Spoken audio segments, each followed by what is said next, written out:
বলো, অঙ্কিত দেবনাথ আমাদের স্কুলের স্টুডেন্ট, কি বানিয়েছো সেটা বলো। সৌরবিদ্যুৎ এখান থেকে এদিকে তাকিয়ে। এখানে সৌরবিদ্যুৎ সোলার প্যানেলে যখন লাইট লাগবে, লাইট লেগে এইগুলো ব্যাটারিতে চার্জ হয়ে সেটা তখন জ্বলবে। আচ্ছা, দেখাও এবার।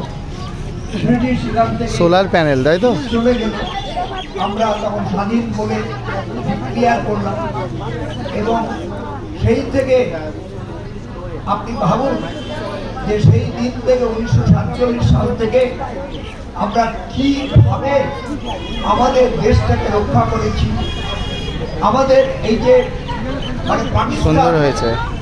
এই পূর্ব এবং পশ্চিম দুটো পাকিস্তান, তারা ভারতের ভিত্তিতে একটা ব্যাস কমপ্লিট।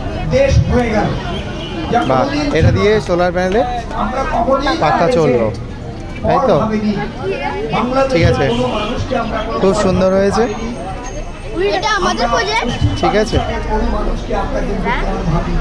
কমপ্লিট। ঠিক আছে।